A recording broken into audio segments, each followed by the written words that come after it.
Hello and welcome back to another edition of GNAT-TV's In-Depth Series. I'm Andrew McKeever, the news director here at GNAT-TV's News Project, and it's a pleasure to have you with us today. It's also a great pleasure to be joined in our studio by Senator Debbie Ingram. She is one of the candidates on the Democratic Party's side for the nomination for Lieutenant Governor.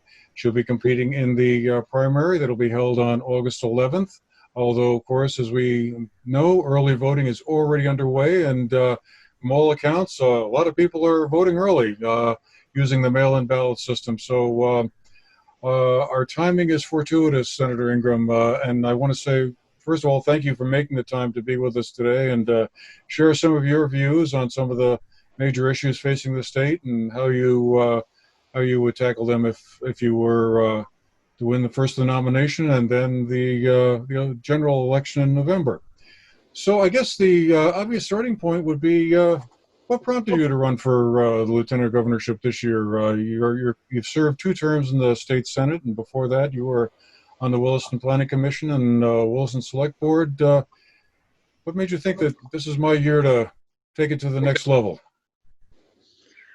Great. Well, thank you so much for having me, Andrew. And well, I believe that my skill set really suits the office of Lieutenant Governor very well.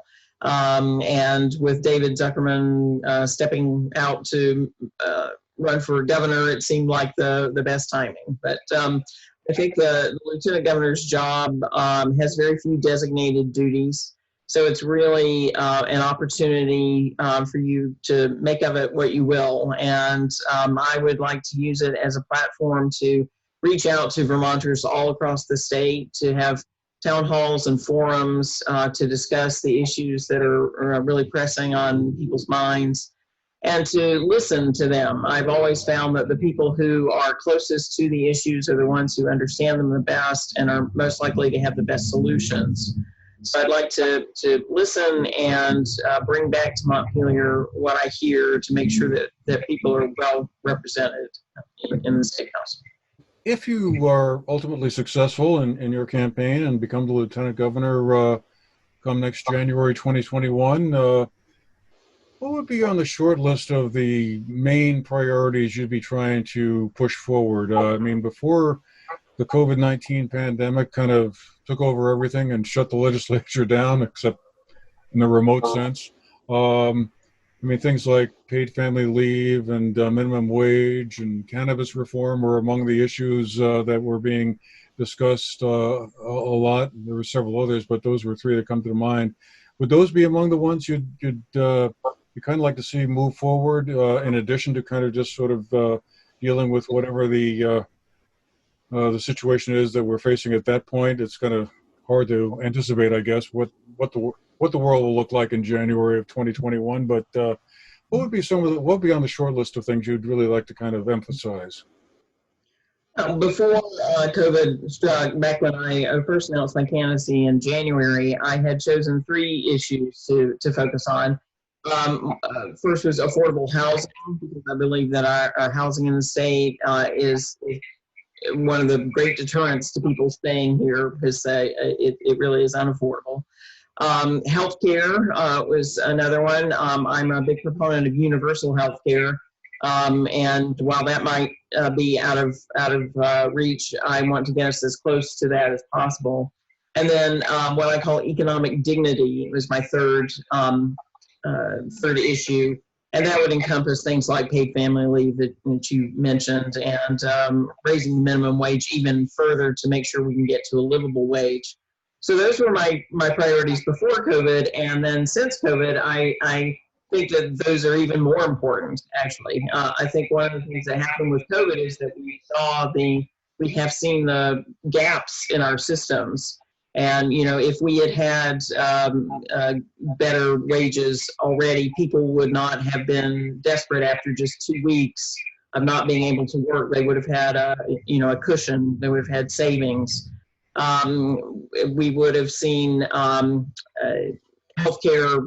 If we'd had universal healthcare, we would have seen an easier time of testing and treatment more quickly.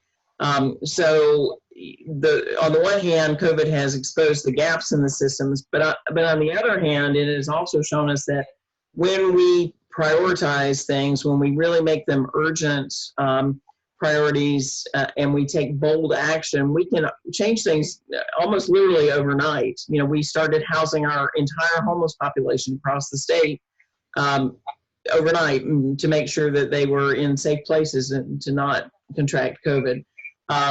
We did come up with cash payments to people to help them to be able to tide themselves over until they could go back to jobs. So that's the kind of, if we have bold leadership, courageous leadership that really has strong political will, then I think we can move the many things, and that's the kind of leader that I want to be.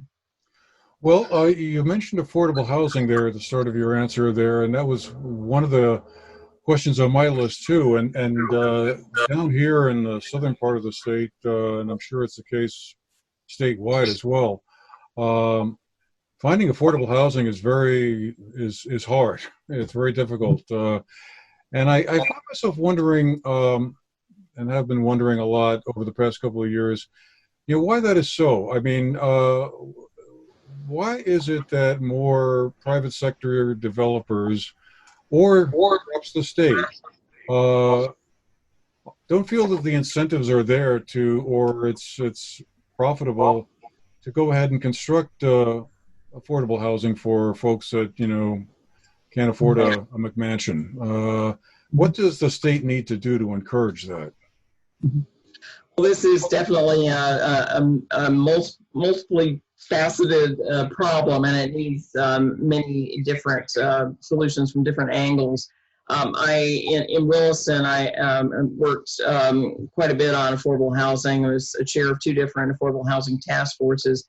And then also I'm the director of a nonprofit that works on social justice issues, and affordable housing has been one of our issues for the last 13 years. So this is a topic that I've given a lot of thought to. And I think one of the answers to that, there are many, but it's very difficult to find the financing to pay for new developments. And in order to make housing truly affordable to people at the middle and lower income levels, private developers usually have to partner with nonprofit developers. So like the Champlain Housing Trust up in the Chittenden County area, but there are other housing trusts and nonprofit developers in the state. And that the combination of funds that they can get from federal low-income tax credits and other means are what really help to make sure that housing is perpetually affordable. And I think mixed developments are really important. So some market rate housing coupled with maybe some housing for seniors, because that's going to be a need, especially going into the future. It already is. And then also for lower and moderate income people. Those are the kinds of models that I'd really like to see. And in terms of what the state can do, I mean, we can make more funds available. And we did pass, the legislature did pass a couple of years ago, a bond, a $35 million bond. And our Vermont Housing and Conservation Board went around the state to pick, some of the most likely and best planned housing developments and use that money to fund those. We need to continue to find funds to invest in just building more units of housing. And then also the state can help municipalities to come up with new ordinances to really encourage for-profit developers to provide incentives for them. So, trying to concentrate more in designated town centers so that we don't encourage sprawl into our rural areas or our historic areas. But in those designated centers, we can raise the height allowances. We can plan for greater density, for shorter setbacks, for more kind of infill housing, and that the state can help municipalities to do those kinds of things. And on the healthcare front, what should be the next step then that you'd like to see the state move towards to bolster healthcare to more Vermonters. I have also been on the Health and Welfare Committee in the Senate for the last 4 years. And again, this is an issue that my nonprofit has worked on. So I think what is within reach first is a universal primary care program. And we did have some legislation around that last year.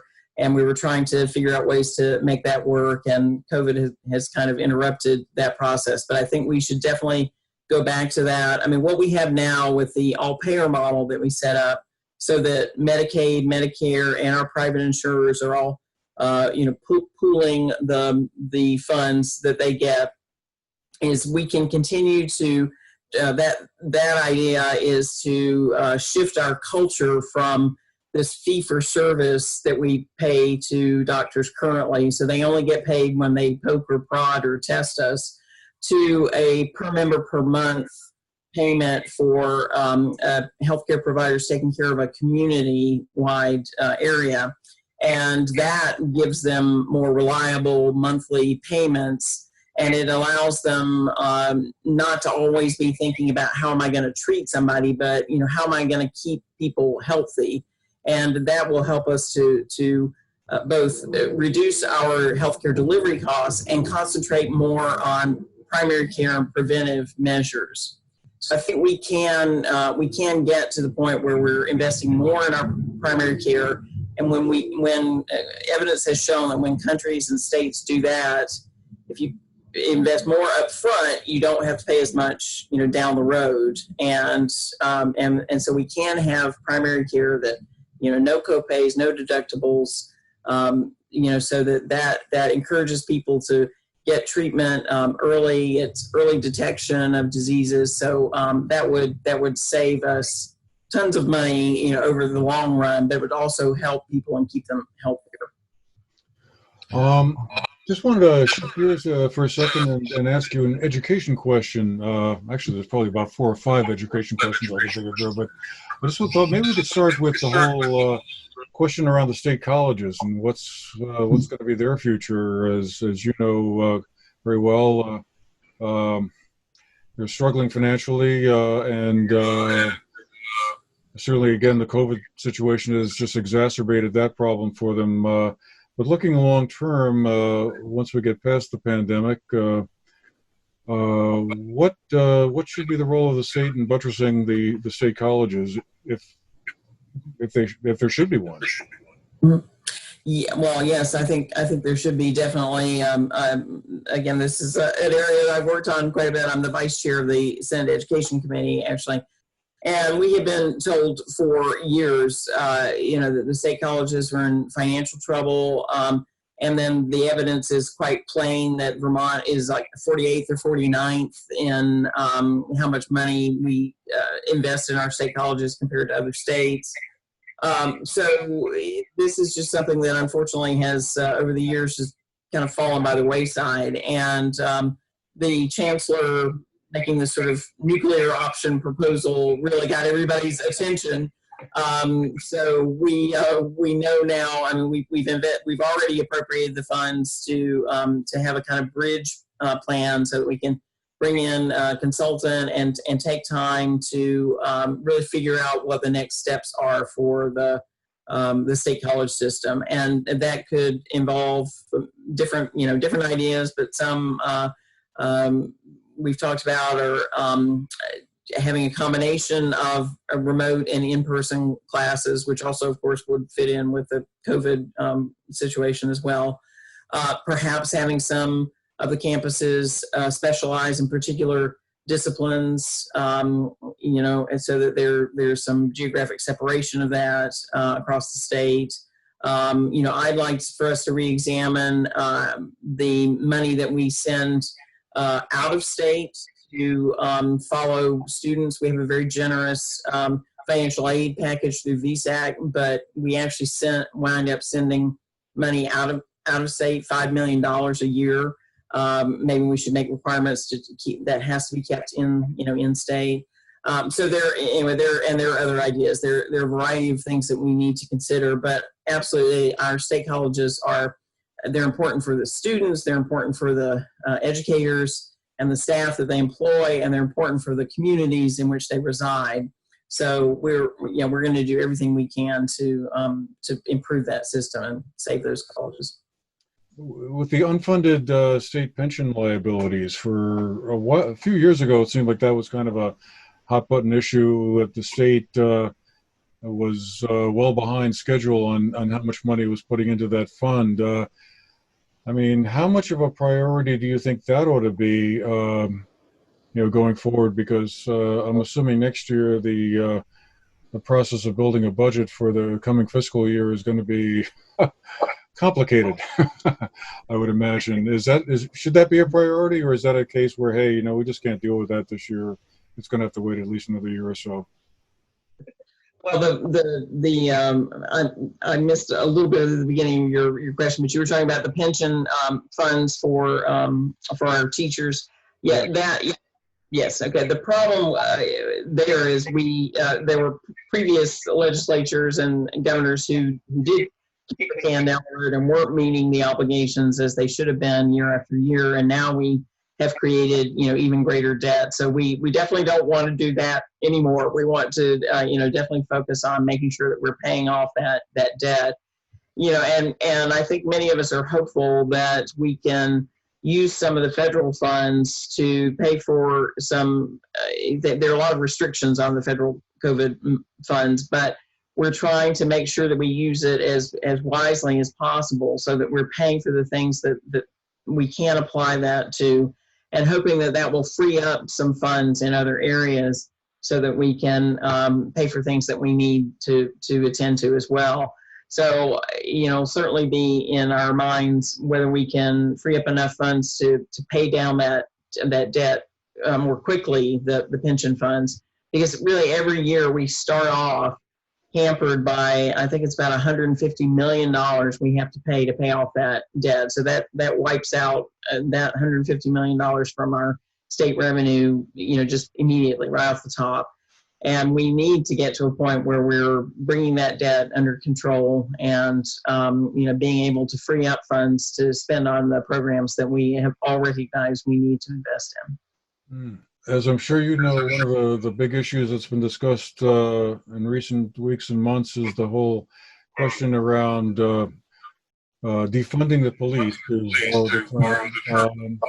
and racial attitudes in the state. I guess I just wondered what your thoughts were around that. I mean, do you think the state, the police departments should have a certain percentage of their budgets redirected for things like mental health workers or social workers to be embedded with police departments, to allow the uniformed policemen to kind of focus on what they do well, and perhaps offload some of those social issues or mental health issues to other folks who may have had more specific training in those areas?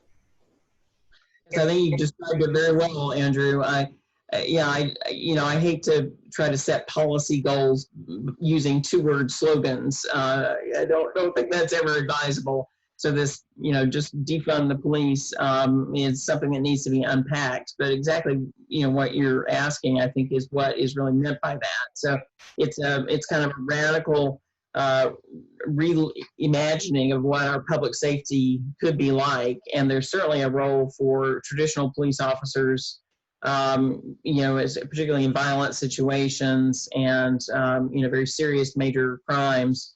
But we ask too much of our police, really, in many ways. We send them out to domestic violence calls, or we send them out to deal with people who are having mental health episodes, or who are, dealing with substance use disorders that's leading them to bad behavior. And, our police should get the assistance of, as you were saying, mental health workers and substance use disorder counselors and social workers. And we should have an attitude of trying to set the situation right and restore, be more restorative rather than punitive.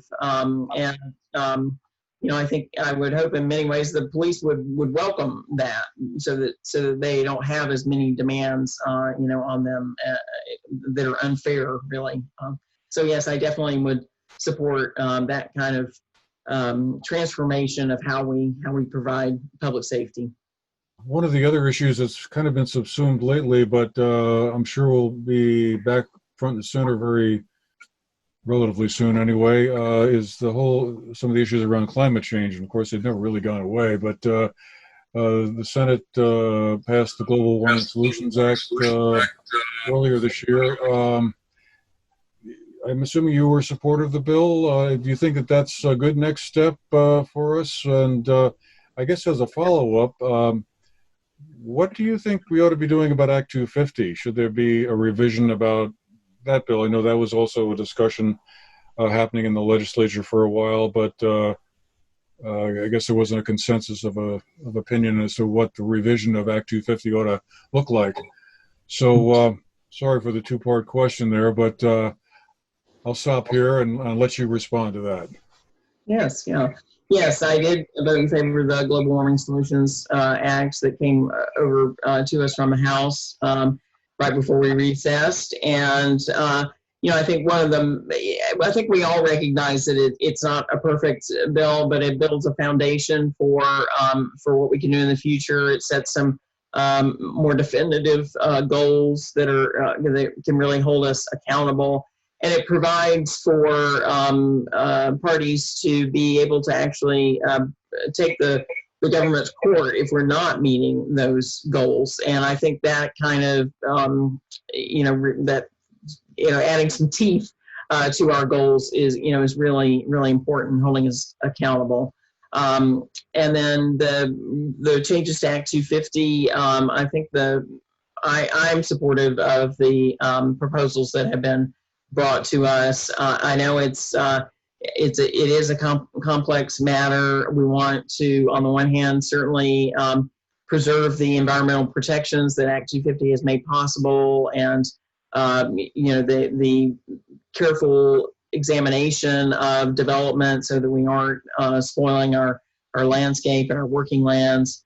But on the other hand, we also want to make, I think for economic reasons, we need to look at how we provide consistency in the application of permitting and make it either, we were talking about affordable housing earlier. That's one of the things that this bill would do, would be able to where there is duplication of some of the same standards that a municipality requires and Act 250 requires. Why are we making developers jump through the same hoops twice?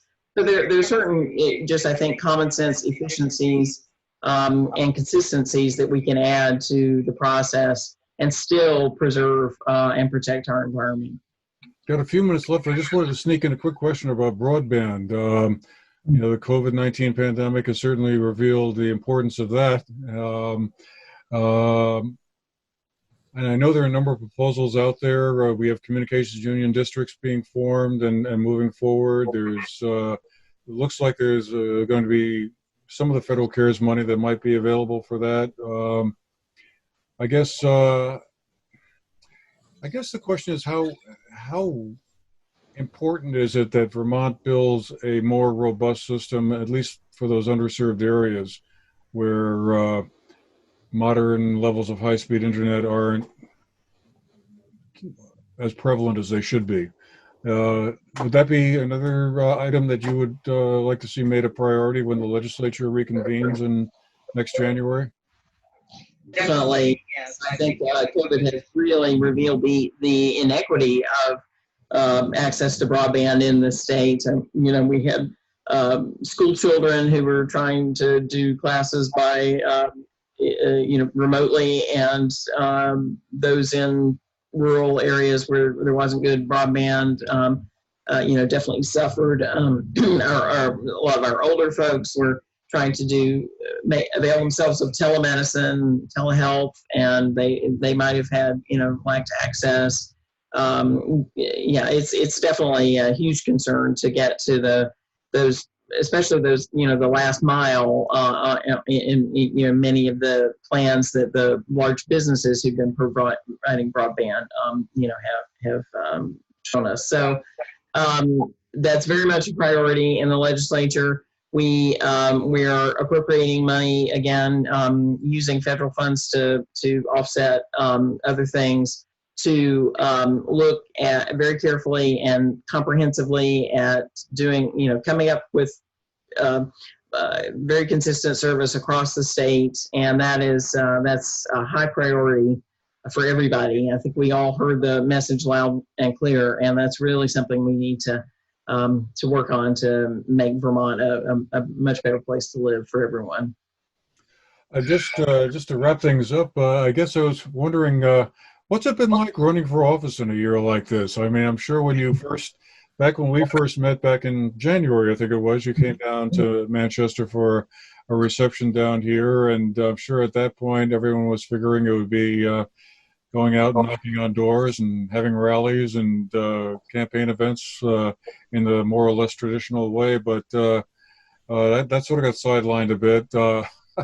So is it basically a case of having a lot of Zoom meetings with potential voters, or how does that work? That's right. It has been a lot of Zoom meetings. It's been, it's been like virtual house parties by Zoom. It's been the county chairs of the Democratic parties have been very helpful in having sponsoring forums for us so we can reach their members. Social media has become more important than ever. Things on Facebook, and I have a YouTube channel now that I never thought I would have, and we're making videos on the different counties. Actually, I've been doing that, which has been a lot of fun. I have 14 videos or will by the time August 11th comes around, for all 14 counties. So yeah, and lots of phone calls too. So yeah, it has been definitely different. I kind of miss the parades and the fairs too, but I know everybody else does as well. So yeah, and certainly, and again, as we mentioned at the start of the program here, the mail-in voting aspect does put another wrinkle. I mean, well, we always had mail-in ballots and absentee ballots from the past, but from what I understand, the number of mail-in ballots that have been requested far shattered all records, and we might have an extremely heavy turnout for the August primary. Mm-hmm. So that'll be interesting to see. Yeah, well, good for democracy. I beg pardon? It's good for democracy. I think that's great. That's great. There you go. Well, Senator Ingram, thank you very much for making the time available to talk with us today. I really appreciate it. And good luck out there on the campaign trail, virtual and otherwise. And again, just to remind voters who may not have gotten to the polls yet, August 11th is your deadline. So get out and vote, or don't complain, I guess. Try to encourage people. Anyway, Senator Ingram, thanks again. And if you're back down this way, we'll maybe be able to have a chance to meet face-to-face rather than virtually. Sounds good. Thank you so much, Andrew. Thank you, and have a great day. You too.